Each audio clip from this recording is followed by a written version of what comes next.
ringkre proho ichimiso hili vreli sit kasanga mangla saiko rali kringa proho chichu Kristo mingli ringpa salam sadale aju vresi itum bing wanga important sala khaya significant sala khaya chimiso akhane kibanghle chika chichu Kristo na kajingram ne makarang naga itum wang mangla ka thara chihora mira dengan sit ka haji ungsunga mangla ka thara Pentecost day chimiso Pentecost Sunday chimiso ne chiwangai na okthui huptale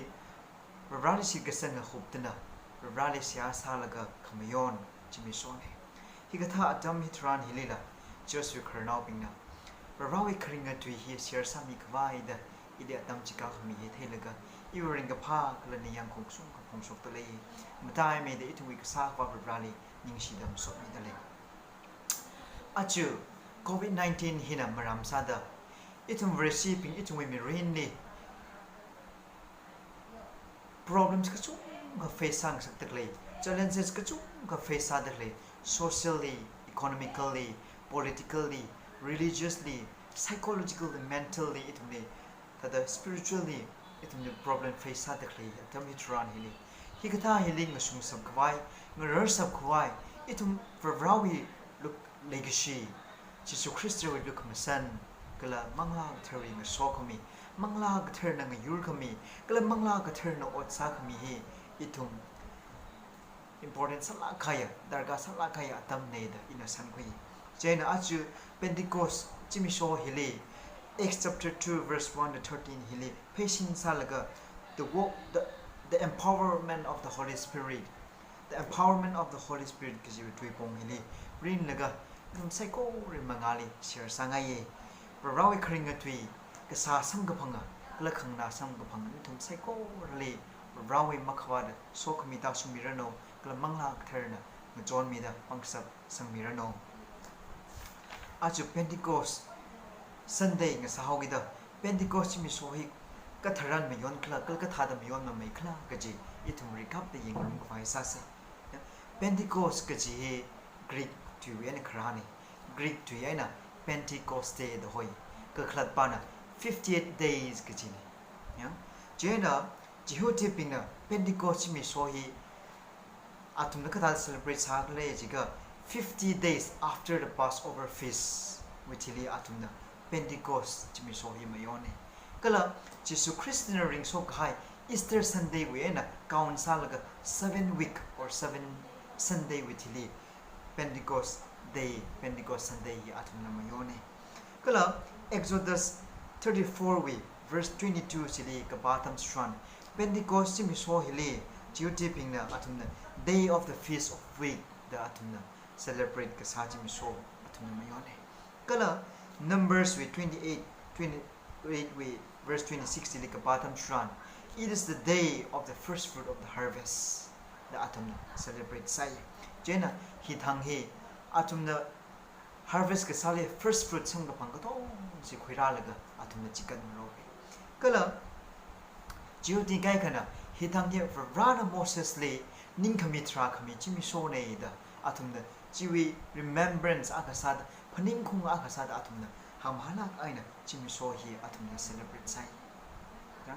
versi itum bing wangla Pentecost chimi so hi important sala gaya significantly la khaya akhani kibang play chikachi khinga tamtran hithang hile versi itum pingle mangla gatherne empower sakhmi chimi so mangla gathera na itumle phra khang sa ga chimi so kla mangla gatherne itumwe alungli ring khaguruma chimi so mangla gatherne itumle rihikmi john rihikmi na promise sa gai chi fulfill ka sa chimi so kala church establish ka sa church with phra ka khoi chimi so Jesus Christ we whole body of Christ established ka sa chimi so kala worshiping we sit ka sangji ngatar khang sa ka chimi so pangsap sang ka phanga chimi so kala atumi me ring completely change sa khang sa ka kala me ring ka thar sam phang laga rawang sepa ka sa chimi so akani la Jesus Christ na a chathai la mangla ka thar jihora mirror da me sit khai ji promise fulfill ka sa chimi so akhang sai kala hithang we aina chimiso Pentecost khara hi aina jihut apostle pingna rally sit ka sang ping rawi pangsap chi po sang ka phangai na so da give us spirit ji sang ka phangai na so da hi thang we na atum mang chi da ga pangsap ji sambang la ga ok thui a chi kum ti wa sung da rawang in the salaga hog poga chimi so ni yang chi mangai na atum na ministry ka sa chi mangai itum na achi ra sung da ministry ji atum me pau ka pha ji ka sa sambang da itum na rally sit sang da rawi sit ka sang da resi ak na sa da ok thui da kre ne chen the Pentecost chimi so itum me bang ta the important sa la kai chimi so ak na sa yi itum history resi ak history ni kala mangla ga thara resi ak we rinni mi rinni mangla ga thar hi important sa la ke mangla ga thare ne so de ring khang ru hi important sa la ke ki wang gle ji ga Jesus Christ chat kai thili mangla ga thar hi itum ni ring rum pai hai kan ni kala mangla ga thar hi khila khla de itum ne khing atam chu run mangla ga thar hi la one of the triune god ne la ra ka ne ala ra ne itum we ra ne ala itum na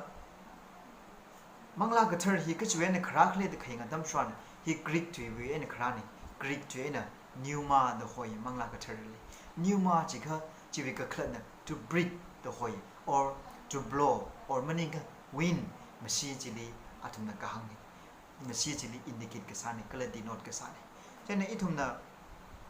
Genesis we account ni khinga dam chu tran Vrana creation ka sem tam tran Vra Jesus Christ kala mangla ga thar akha sada involve sai ka shem creation ka shem chilia involve sai ka se thuna creation we account ni Genesis 1 we chapter 1 2 chili thuna pa ga ta tum thum samba Vrana creation ka shem tam thun ana kian shem gle jiga with the word yang tui aina shem ka se de kla tui hi khikla de thuna khinga tam thun John chapter 1 verse 1 the following chili tui ji railing so sai kla tui ji re lucky ta itum na ba samai kala tui ji na incarnate salaga mikumo aka wi chap yui khulu ok thui li rai kala tui ji Jesus Christ ne ta itum ka ba samai ya Genesis account ne Christian ji le ga sa tui ai na le ga sa tui ai na ka sem tui ji na incarnate salaga itum le Jesus Christ le ji horai kala ji bi a ching ji le pa ta verse 2 ji le pa ta kha the spirit of God when God was creating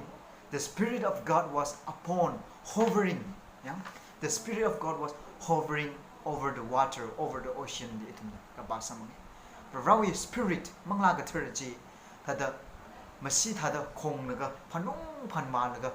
siri sira shem khai jiga tungni panchat ga, ana jili kong naga, tada kong naga panong panma naga, jadai gaji itum naga pasam. Jena, aji Pentecost mi so hili, mangla ga thar na ka thada rakhle ji ka khinga tam chran mangla ga thar masi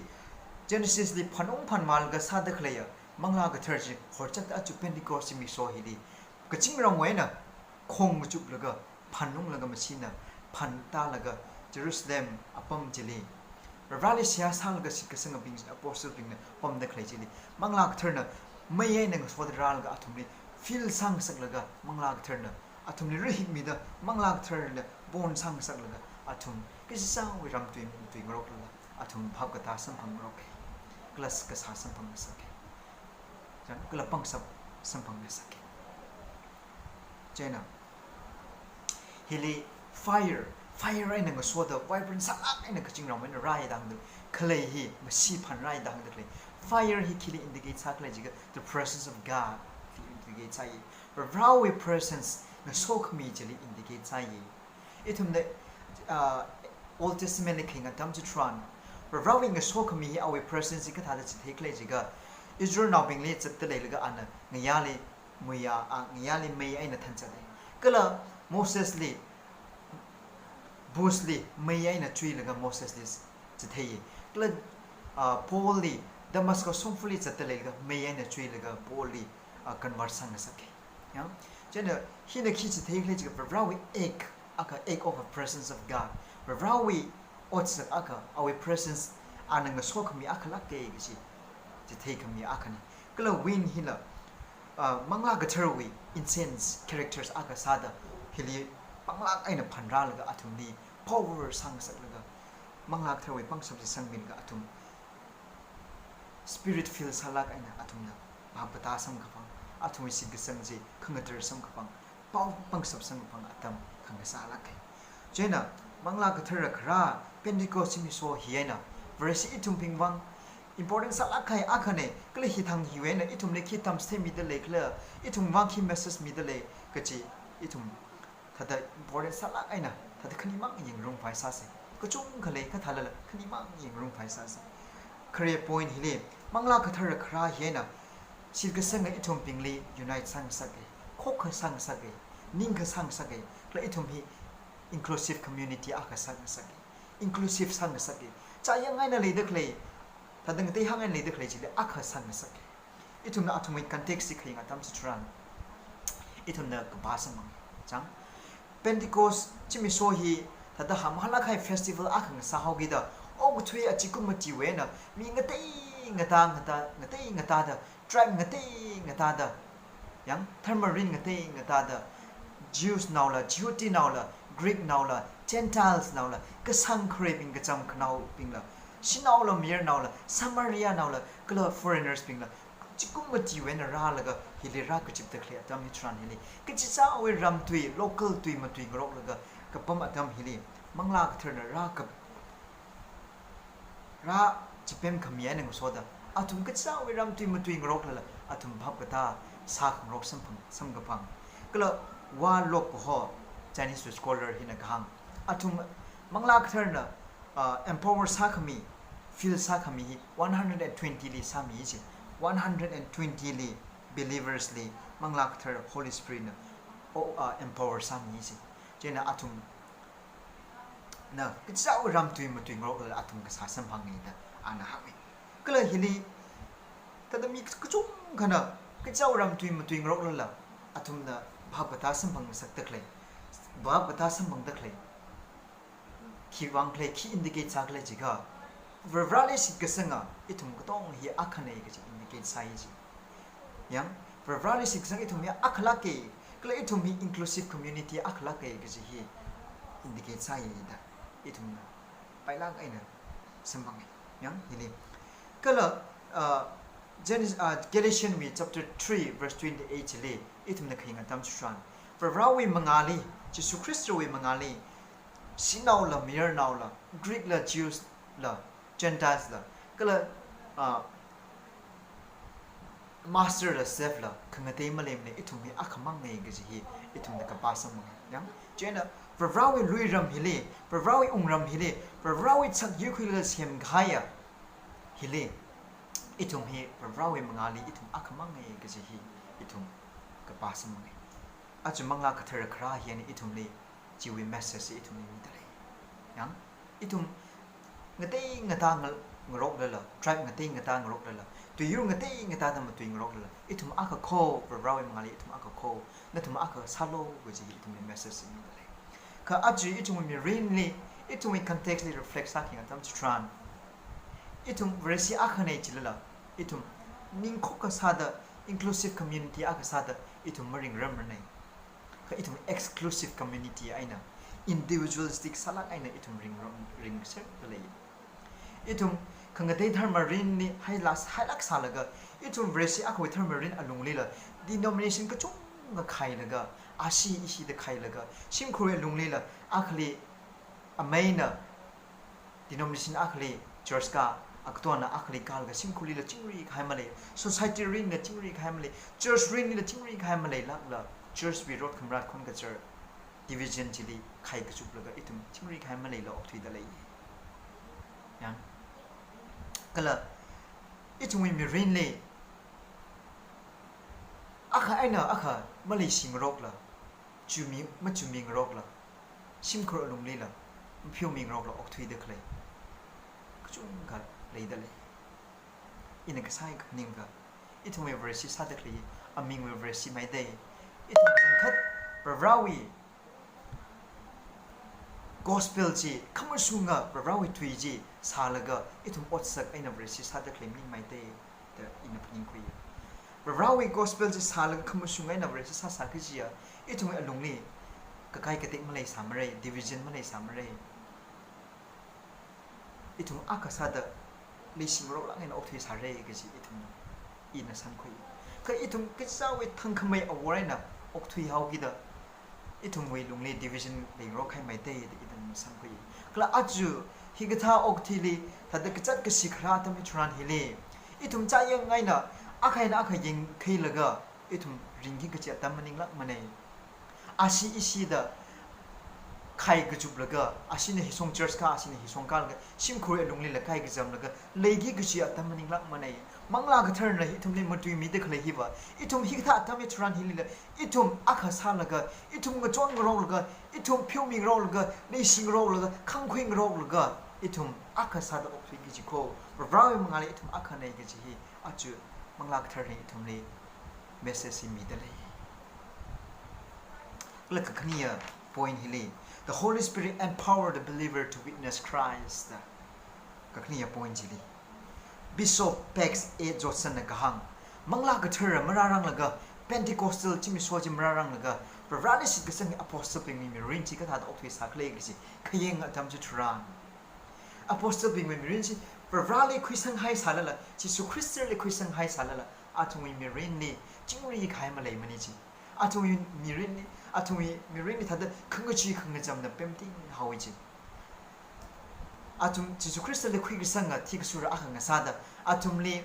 sipai bi ne ka tran tu khui le ga sa that sani khle chang da atum mu chiwi tension khle ningli depression khle punga pala aina da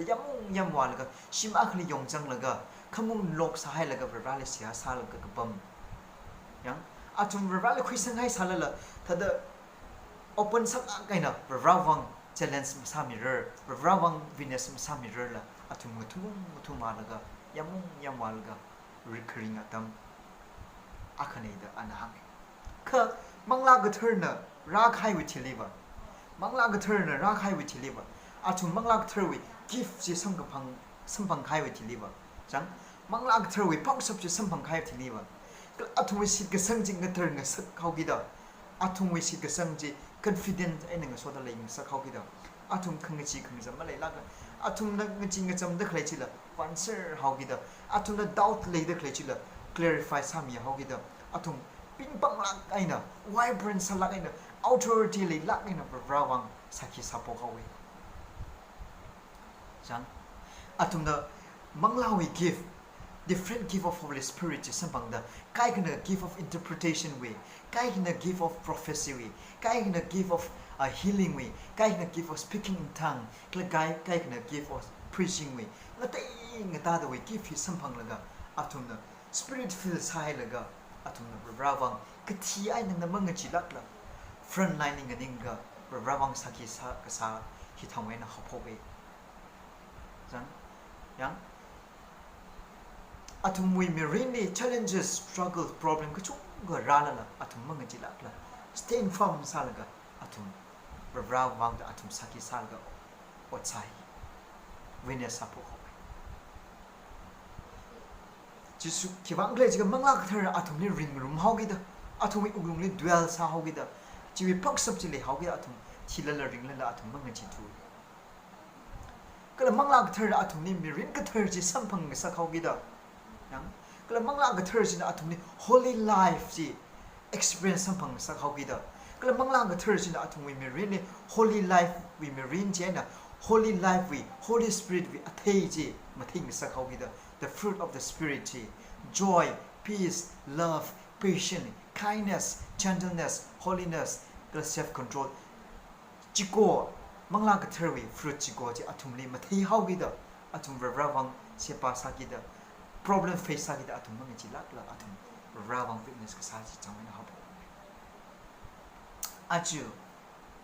itum versi aga sada itum confident le la kaina if vresi akhane if rawang mang chi lak la if vinasa sabre ke itum le male la kla itum me really down male la kla if vresi akhane if rano hi mi her if lung le mang lak than ring room da le ke down male kla sa aji itum na challenges face ka sa chung ga khra tamit ran hi le I musung sabre ki wang le I we me really manglak thang ring room da lei ga jiwi confidence mali lakla itum li chik thawi confidence malay akha itum mangla ka thori pang sapo ko phe itum darga salake kala achu ok thu healing ka chinga chamla aina covid-19 hina maram sada itum ring the khlei ba lungli itum mangla ka thori pang sapo ko phe hi darga salake itum na John 14 with 16 chili ka batam tran mangla ga thar hina itum wi wang comforter ne itum wi wang counselor ne kla helper ne itum na pa ko samang chen itum na hi thaw situation hina itum ningli decision na makhur la depression ne la aina punga pa la an le de khle yang itum sit ga sang hila shake sal ga le de khle hili mangla ga thar itum ni empower sa mi da itum ni counselor aka sa da itum ni counsel sa mi le ga itum ni comfort sa mi le ga itum ni kamasung decision khui khang sa itum ni pang sab sang mi le ga itum ni receive sit ga sang jing ga ter khang sa ga atam sagi gi chin sang itum mangla ga thawi pang sab pi itum dar ka sala gi achu kita atam tran challenges ka chung ka physically economically spiritually ka emotionally itum challenges sam ga phang ga chi da ngasung sab ka vai ngar sab pai mangla ga thawi pang sab pi itum dar ka sala ke Jesus Christian la oktui hili khra tam tran ana mikamo aga salga oktui hili pam de khle tam tran he always need the power of the Holy Spirit. He always require the empowerment of the Holy Spirit. Manglak tharwi pangsab rumsang kami ala darga sachinge. Jan ana baptism ga satam tran nasuna manglak thar nasu thadra laga ali anoint sami. Kala ana manglak thar na ali anoint sami ena empower sakmen ana ministry hopoke. Kala awi ministry ji effective salaki powerful salaki mi kchung gui mangla khoi khui mi kchung gui mangla transform sami kala mi kchung gui mangla thi de khle ji ring sake mi kchung khali kchi han mi mi kchung khali kering mi rin mi pangsap rum sang mi kala scholar Chinese scholar Chiong na kahang God knew that without Holy Spirit no one will be strong enough to witness Christ that mangla ga throi pangsap majangla kipa nakla rawang pangsap le lak aina confident le lak aina powerful salak aina witness masaram rei da anang therefore they need to be transformed and filled with the power of the Holy Spirit dang ya jena atum receiving ko chong he mangla ga throi pangsap hi atum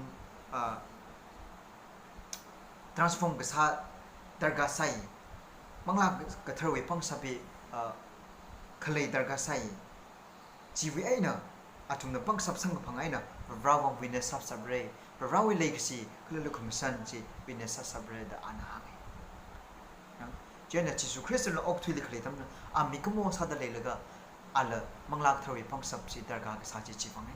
ki wang khle ji ga mangla ga thar ne itumni tam stay mi de claim message mi de claim bo ki wang khle ji ga machang akha manglak thar itumni maring akha mikamo itumni just merely a human being just merely a sinner say itum powerless ngasawi itum problem ka chung ngachidi face masar mare itum kongwi hore gasi anathai jiwangai na itum manglak tharwi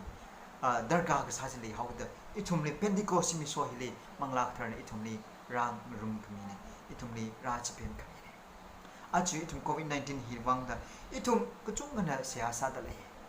yang Pentecost mi so thang upper room chili receiving siyasa laga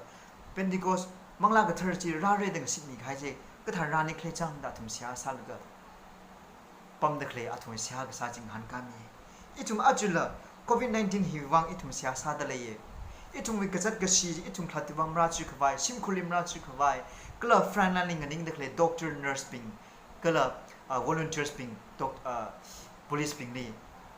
masa chi khwai itna siyasa mi da khle itum ni sisang e sang khat rana itum lenga itum siya sang an kamila re da itum ni sisang e kala itum hikda situation atam mitran hili rawi empower ga sa mangla ga throwi empowerment ji khui laga mangla ga throwi pangsap po khui laga mangla ga throwi nga so khmi ji po khui laga mangla ga throwi otsa khmi ji itum ni leng sak laga mangla ga throwi nga so de itum challenges sambang daklei problem face ha daklei ka tu hi nga sum sabwai กลาเฟซาสไปมรสไปซาเซกจีเสียกษายนะนั่นทุ่มไซโคเลชิรสังนันนี่เงินนาคุยกันทุ่มไซโคเลบเราเองมาขวาดสกุมิตาชุ